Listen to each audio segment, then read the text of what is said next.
आज आप सभी के लिए हड़प्पा सभ्यता से संबंधित इम्पोर्टेंट क्वेश्चन लाए गए हैं जो कि हर एक एग्जाम के लिए इम्पोर्टेंट होंगे। तो शुरू करते हैं पहले क्वेश्चन से।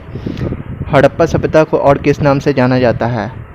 इसका आंसर है सिंधु घाटी सभ्यता। हड़प्पा सभ्यता की खोज किसने की? दयाराम साहनी ने 1921 में।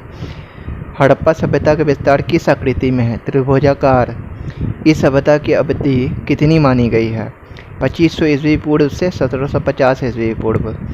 इस सभ्यता की समयावधि किस पद्धति द्वारा निर्धारित की गई है? कार्बन 14 पद्धति। यह एक वैज्ञानिक पद्धति है। यह किस प्रकार की सभ्यता थी? तो कांस्ययुगीन और नगरीय।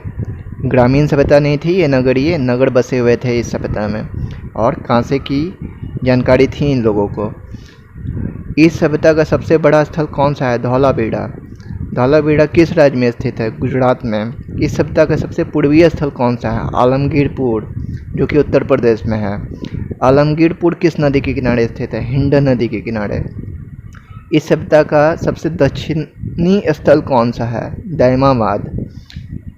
दैमाबाद किस राज्य में स्थित है? महाराष्ट्र में। मोहनजोदड़ो नामक स्थल की खोज किसने की? रखालदास बनर्जी ने 1922 ईस्वी में। बंदरगाह के अवशेष किस स्थल से प्राप्त हुए हैं? लोथल से। लोथल किस राज्य में स्थित है? गुजरात में। योगी की मूर्ति किस स्थल से प्राप्त हुई है? मोहनजोदड़ो से। मातृ देवी की मूर्ति किस स्थल से प्राप्त हुई है? हड़प्पा से। हड़प्पा कहाँ है? पूर्वी पंजाब, जो कि पाकिस्तान में है अभी अवस्थित, उस क्षेत्र में है ये। हड़प्पा किस नदी के किनारे स्थित है? रावी नदी के किनारे। कौन सा स्थल 3 भाग में विभाजित था? धौलावीरा। हड़प्पा लिपि किस प्रकार की थी? चित्राक्षर लिपि, जो कि अभी तक पढ़ी नहीं जा सकी है। किस स्थल को मृतकों का टीला कहा जाता है? मोहनजोदड़ो को। मोहनजोदड़ो पाकिस्तान के सिंध प्रांत में स्थित है। मिट्टी का हल किस स्थल से प्राप्त हुआ है? बनावली से। जोते हुए खेत का साक्ष्य किस स्थल से प्राप्त हुआ है? कालीबंगा से। कालीबंगा, जो कि राजस्थान में स्थित है। कालीबंगा किस नदी के किनारे स्थित था?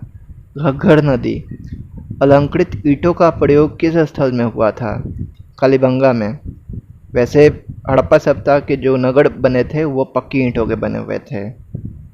ये भी इसकी एक महत्वपूर्ण विशेषता है। नृत्य करती हुई स्त्री की मूर्ति किस स्थल से प्राप्त हुई है? मोहनजोदड़ो से।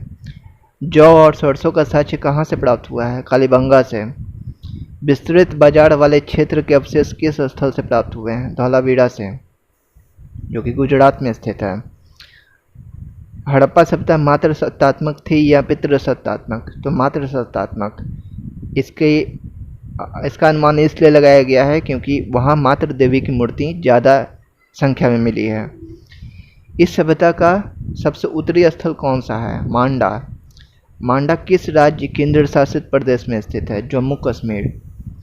इस सभ्यता का सबसे पश्चिमी स्थल कौन सा है? सुतका गिंडोर, जो कि बलूचिस्तान में स्थित है। सुतका गिंडोर किस नदी के किनारे स्थित है? दाश्क नदी। सर्वप्रथम हड़प्पा टीले का उल्लेख किसने किया था? चार्ल्स मैसन ने 1826 ईस्वी में। इस समय रेलवे की पटरी बिछाई जा रही थी, उस समय ईंट मिली थी, पर इन्होंने महत्वपूर्ण ध्यान नहीं दिया। बाद में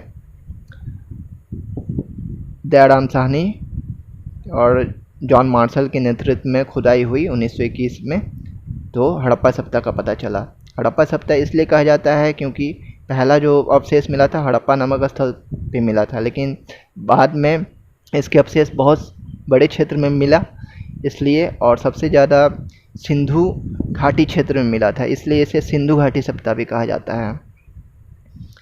पैमाना और तराजू किस स्थल से प्राप्त हुए हैं? लोथल से। लिपस्टिक कॉस्मेटिक का अवशेष किस स्थल से प्राप्त हुआ है? सुरकोटरा से। सुरकोटरा नामक स्थल किस राज्य में स्थित है? गुजरात। इस सभ्यता का सबसे पवित्र पशु क्या था? कुबड़ वाला बैल या एक श्रृंगी सांड।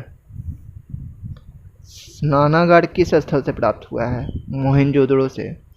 अन्नागार किस स्थल से प्राप्त हुआ है?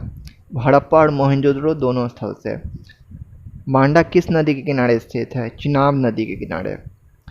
किस स्थल को सिंध का बाग कहा जाता है? मोहनजोदड़ो को। इस सभ्यता का मुख्य अनाज क्या था? गेहूं और जौ।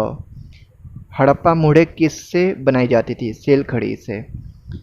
इस सभ्यता में सर्वप्रथम किसका उत्पादन शुरू हुआ? कपास। तो ये सिंधु घाटी से संबंधित महत्वपूर्ण प्रश्न रहे हैं। उम्मीद करते हैं कि आप सभी को पसंद आए होंगे। पसंद आए होंगे तो मेरे वीडियो को लाइक शेयर कर सकते हैं, मेरे चैनल को सब्सक्राइब कर सकते हैं। धन्यवाद।